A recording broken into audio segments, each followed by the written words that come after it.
Olá, sejam todos muito bem-vindos, muito bem-vindas ao unboxing desse deck, gente.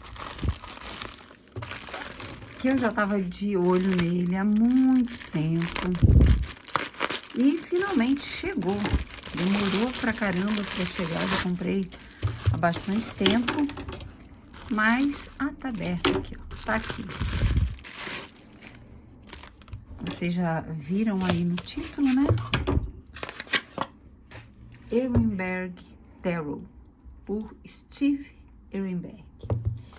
Esse cara é genial. Ele é um artista plástico dos Estados Unidos.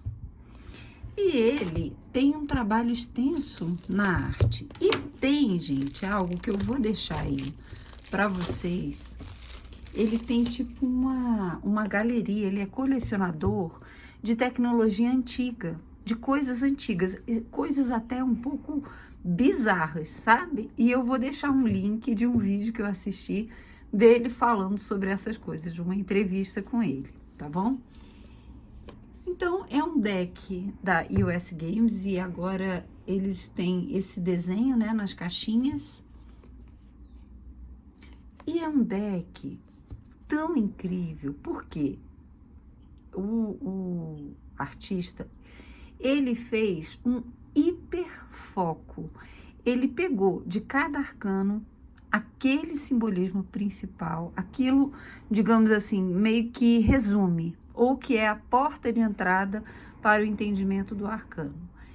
E numa abordagem em que, por exemplo, todo o tarô que a gente conhece, nós somos convidados, nós olhamos de fora aquela paisagem, aquela imagem, aquelas personagens.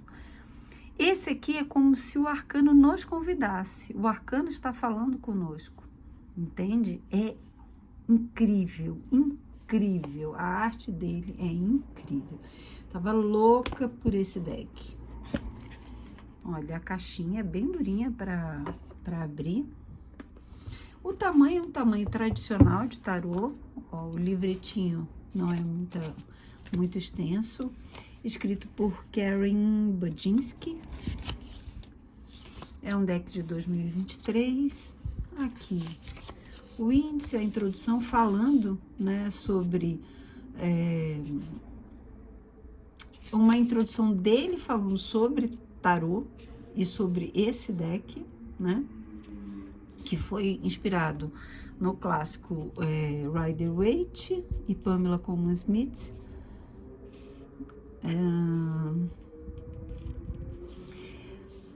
No tarô, na arte, né, do tarô de Smith, você está como aquele que vê, olhando de dentro para fora das cenas.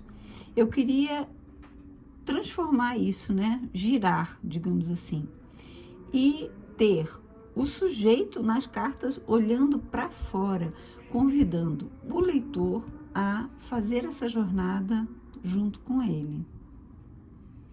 Muito legal. E aqui já vem, olha, a explicação dos arcanos, as palavras-chave no sentido normal, no sentido invertido.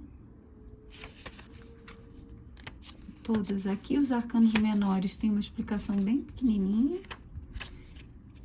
com palavras-chave também.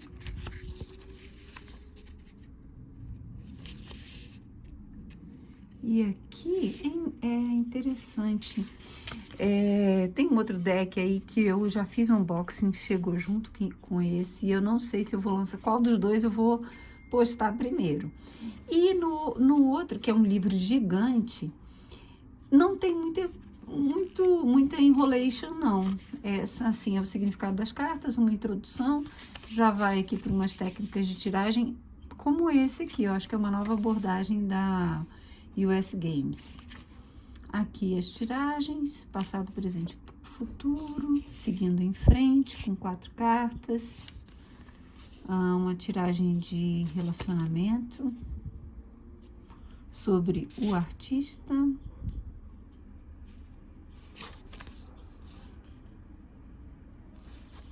E aqui as notas, um espacinho para você escrever alguma coisa, só uma coisinha pequenininha. É isso. E aí vamos para as cartas, que são maravilhosas. Vamos lá.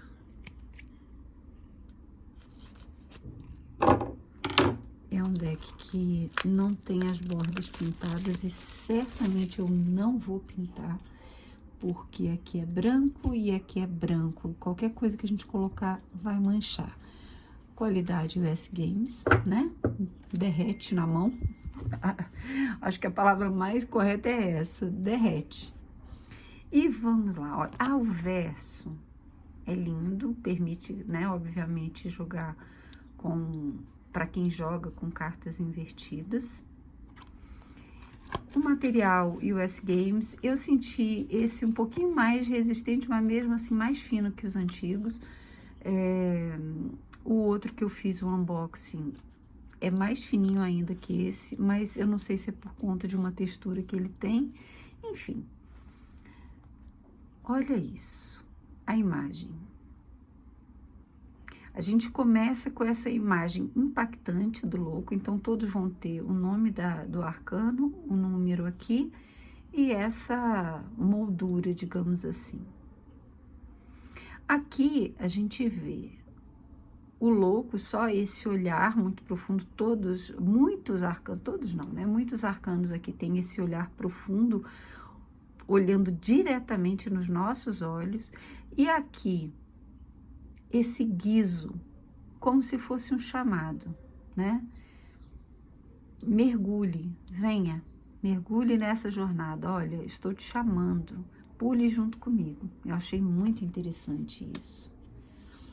O mago, então aqui a gente vê, né, aquela baqueta conectando o que há em cima é o que há embaixo também.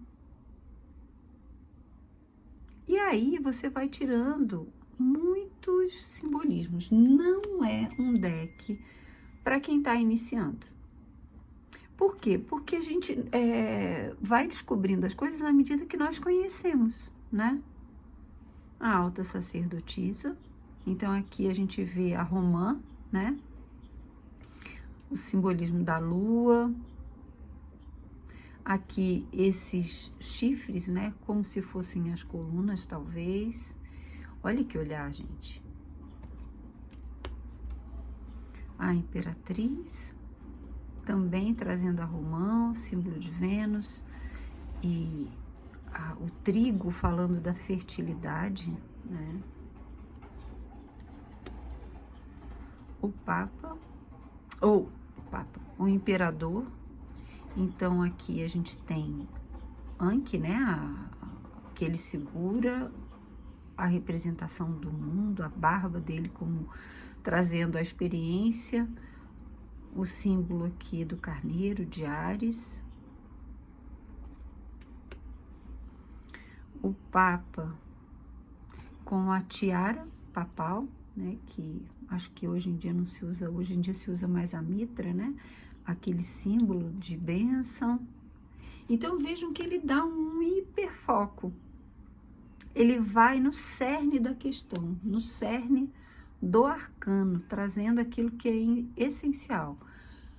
E, a partir dali, quem já tem o conhecimento do tarô consegue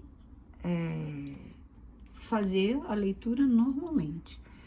Para quem está iniciando, já pode se tornar mais difícil. Por quê? Porque não vai ter todo o simbolismo, por exemplo, que o Waite colocou. Traz a ideia principal, né? Olha a roda da fortuna. Como se fosse um circo até, né? Como se fosse um truque, uma ilusão, um espetáculo. É ou não é a vida, né? Olha os símbolos aqui. A justiça. Então, aqui ela não precisa enxergar, porque ela já tem dentro dela a própria justiça, ela é incorruptível. Só tem o martelo que vai definir, vai dar a sentença. O pendurado, e aqui essa representação eu acho excelente, porque muitos tarôs, muito se fala do enforcado. Enforcado pressupõe uma corda no pescoço. E a tradução é que foi feita errada e daí passou-se a chamar de enforcado, mas nunca foi enforcado, é pendurado, né? A carta, o arcano número 12 é o pendurado, ele fica pendurado pelos pés. Aqui, no caso, por 2 pés, o que modifica um pouquinho também o significado tradicional. A morte, olha só, ela saindo, né? Não só no arcano, outros também a gente vai ver o desenho saindo para fora da moldura quase. E ela ultrapassa os limites que a gente coloca, né? A morte, ela é soberana. Na verdade, se a gente pensar, é ela que comanda a vida. É a partir do entendimento de que os ciclos se findam, se encerram, de que a vida ela é temporária, digamos assim, né? Nesse padrão, nesse espetáculo, nessa cena que a gente vive nesse momento, ela tem começo, meio e fim. E quando a gente encara a vida por esse aspecto, sob esse domínio, nós agimos de forma diferente. A temperança, olha que interessante, só a asa do anjo e a alquimia sendo feita. O diabo, e aqui o diabo, ele está com chifres para o alto, mas em geral as forças do diabo apontam para baixo. A torre, e aqui com 3 pessoas, né, caindo, a estrela. Que bonitinho, uma navezinha alienígena aqui, a lua. Ai, gente, sabe o que isso me lembrou? Sabe o que é considerado o primeiro filme de ficção científica, que é um filme pequenininho assim, sei lá, de 1900 e pouquinho, 1900 e pouco, que com aqueles efeitos, assim, foi um dos primeiros filmes, né, de ficção, de contando uma história. E aí, ele tem aqueles efeitos muito tosquinhos, mas é muito, muito legal, muito legal. Viagem à Lua, não sei como é que é o nome, não me lembro. O Sol, o julgamento, a asa, né, remetendo ao celestial, a trombeta, e aqui o caixão, o quadradinho, e a pessoa se levantando. A carta do mundo, então aqui a dançarina, né, entre aspas, aqui aquele Ouroboros, os símbolos dos elementos, e aqui representados pelos signos, né, Aquário, Escorpião, Leão e Touro. E aí a gente vai para o naipe de copas. O Ás de copas. O 2. E aqui a gente vê a união, né? Do Yin com Yang. E aqui o leão escarlate, que aqui tá meio rosa, né? Que na alquimia tem o sentido da Kundalini, enfim. 3 de copas. O 4.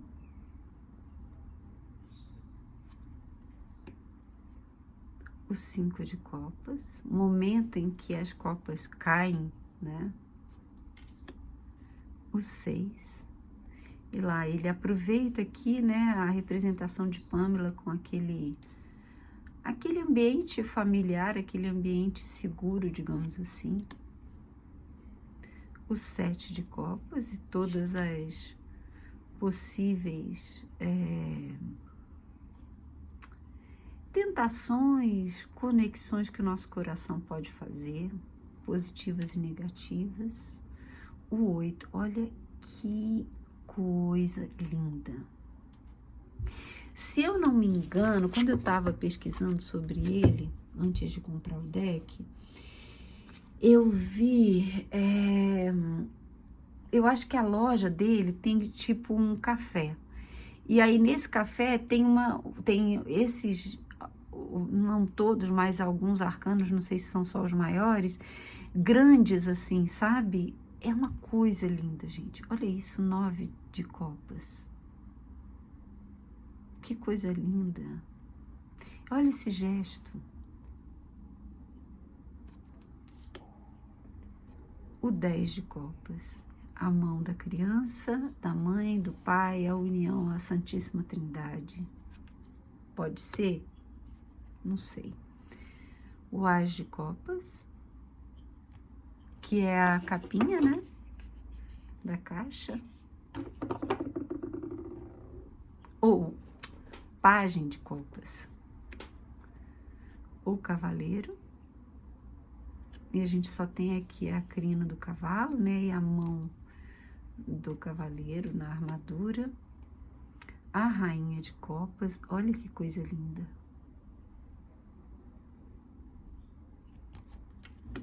E o rei. Lindo, maravilhoso.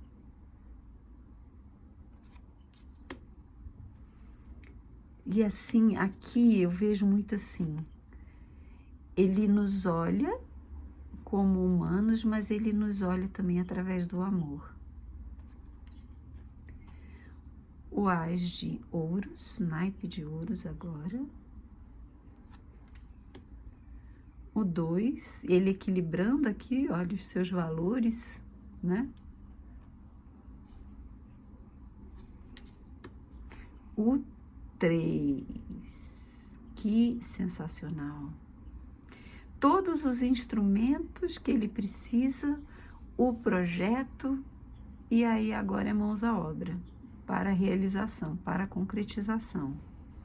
Né? O projeto aqui, ó, como se fosse realmente de uma catedral.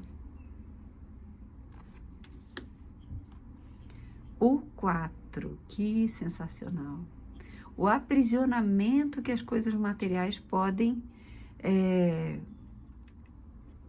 ter sobre nós, né? Gerar em nós, a partir do momento em que nós vamos mergulhando demais na matéria. 4 é essa materialização, essa manifestação, né? É matéria pura, é o cubo da matéria. Em ouros, que é terra, que é matéria também, pode se tornar excessivo, pode se tornar aprisionamento. Eu acho que eu retenho a matéria, mas é a matéria que me retém. O 5.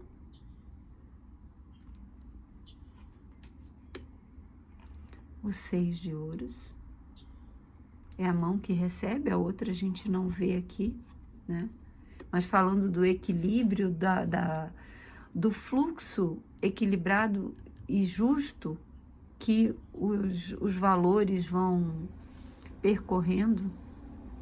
O 7 de ouros. Então, ele está segurando aqui a enxada, né? O cabo da enxada. O 8. Olha que interessante como sai para fora. As nossas obras, elas transcendem a nossa existência, né? Acho que pode ser um dos significados. Aquilo que a gente trabalha no mundo, os nossos passos, o nosso legado, ele vai transcender a nossa existência. O 9 de ouros, então aqui a gente só tem a mão da moça, né? Com a luva e aquela águiazinha com os olhinhos fechados, né? E toda a abundância. O 10 de ouros. Aí a gente só vê o cachorrinho, a barba daquele senhor, aquele arco. Muito lindo. O Pagem de ouros. Ele segurando, olha, com vontade, com força, o que ele tem. O cavaleiro. Olha que interessante. É um ancinho. Ele tem um terreno a ser arado, né? Ele tem um trabalho aí a ser feito. E ele tá preparado. Ai, que olhar lindo! A rainha de ouros. Aí a gente só tem aqui as frutinhas, né, na coroa dela. O símbolo da fertilidade com o coelhinho. E o rei, o grande empresário, o grande financista, que nos olha também, ó, com um olho humano e um olho calculista. O As de espadas.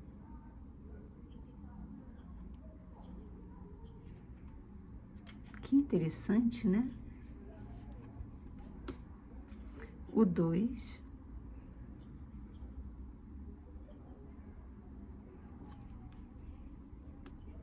Eu acho que é o único olho verde que eu já vi. Esse aqui, não, todos são azuis. Eu não me toquei antes, mas esse aqui, o verde ou acastanhado, ó. Interessante isso, né? Eu vou pensar melhor nesse significado. O 3 de espadas, só a lágrima.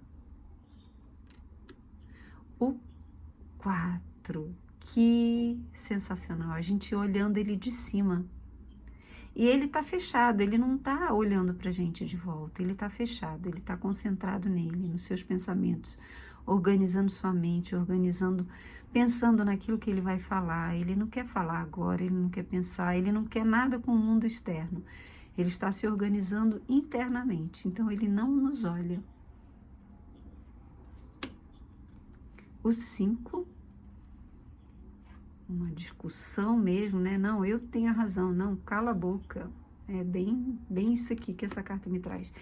Nossa, esse deck pra mim, gente. O 6.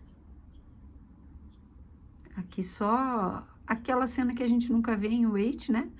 Que é a mãe e a criança saindo, mudando de opinião, indo para um lugar mais seguro, mais tranquilo. O 7 só tem a máscara, olha lá, um olharzinho ali, mas ele tá prestes a colocar essa máscara no rosto. A mentira. A gente está falando de um naipe de comunicação, e esse aqui vai falar, o 7 aqui, no seu sentido sombrio, como bloqueio dentro de um jogo, como desafio, fala da mentira, entre outras coisas, né? O 8 de espadas, ela amarradinha aqui, e essa tiara aqui trazendo essa confusão mental, né? Mas ela pode se soltar dessas crenças. O 9, também de olhos fechados. Já não, a cabeça não tem mais proteção.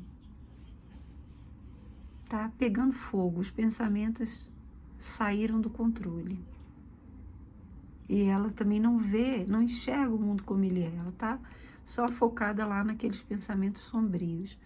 E o 10. Olha que interessante esse guarda-chuva, o quanto que a nossa mente precisa de proteção contra pensamentos alheios, egrégoras negativas, os nossos próprios pensamentos. Então, é preciso formar uma barreira de convicção mental, de prece, né? A gente tem aqui um vermelhão que remete a paus, que remete a fogo, que remete à espiritualidade. Então, de repente, a força do nosso pensamento iluminado que nos protege de ataques mentais obsessivos, por exemplo. O pajem, olha que lindo, que parece uma mocinha, né? Um pajem de espadas. O cavaleiro, excessivamente protegido, muito legal. A rainha, e a rainha não nos olha nos olhos, ela olha assim de lado. A sensação que me dá é ela tem a justiça, ela é a justiça verdadeira, ela é a palavra assertiva, o pensamento absurdamente inteligente, refinado e reto, né? E ela olha em volta as artimanhas, as mentiras, aquilo que ela precisa para firmar a sua opinião. O rei.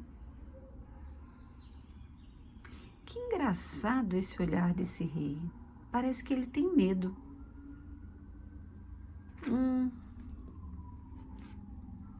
Eu não sei se ele quis transparecer, né? Medo ou uma agressividade também, tipo assim, ó, não mexe comigo não. Eu acho que também pode ser por aí. E aí a gente vai pro naipe de paus.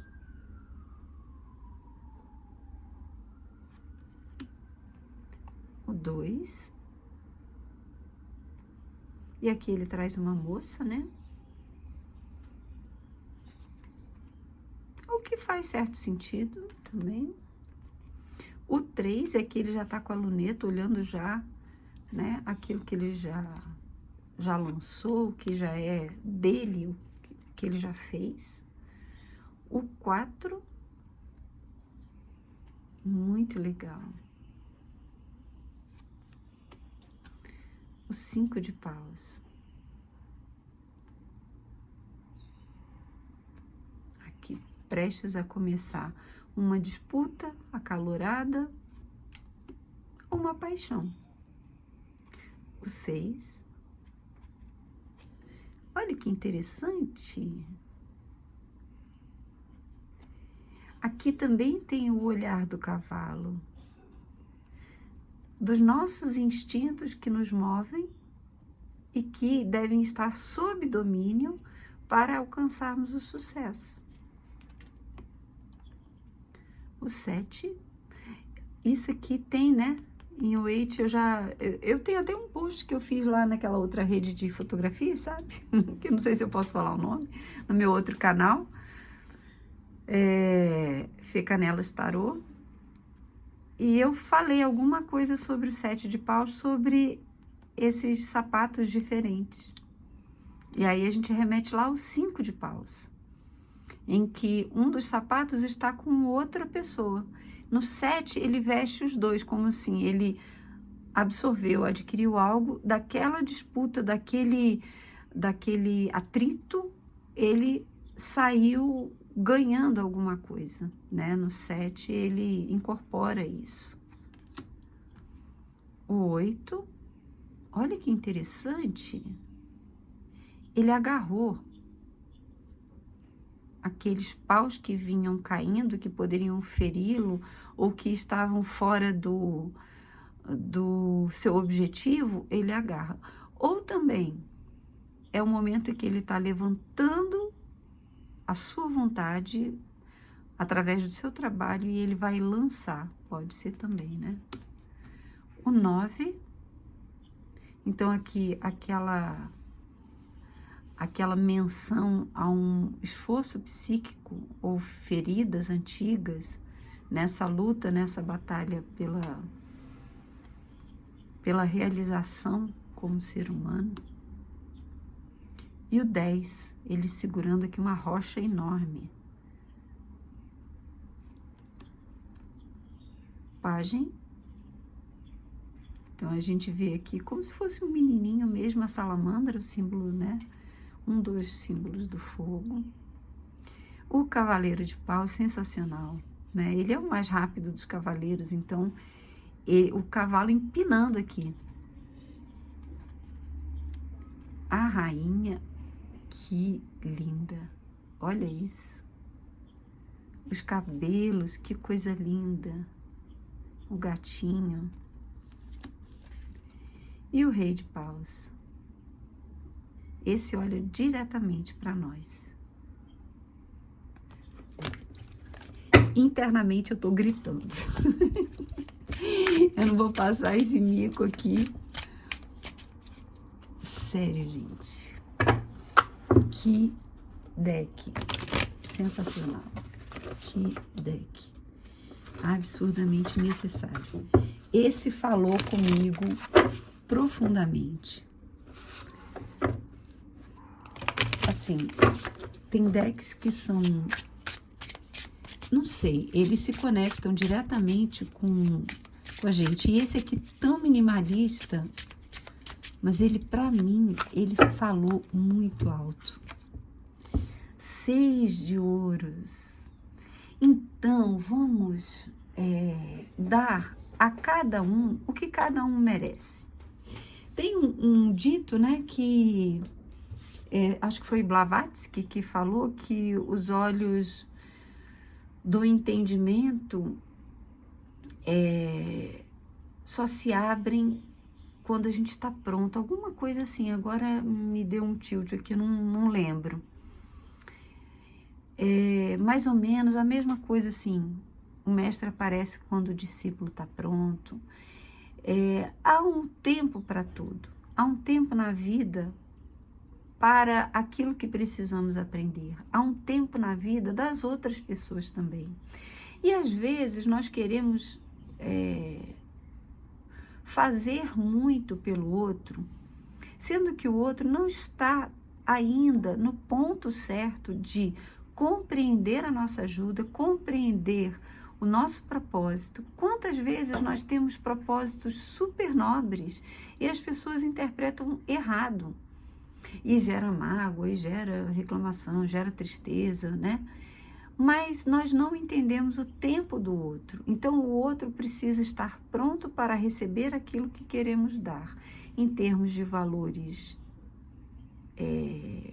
morais, em termos de valores materiais, em termos de ajuda.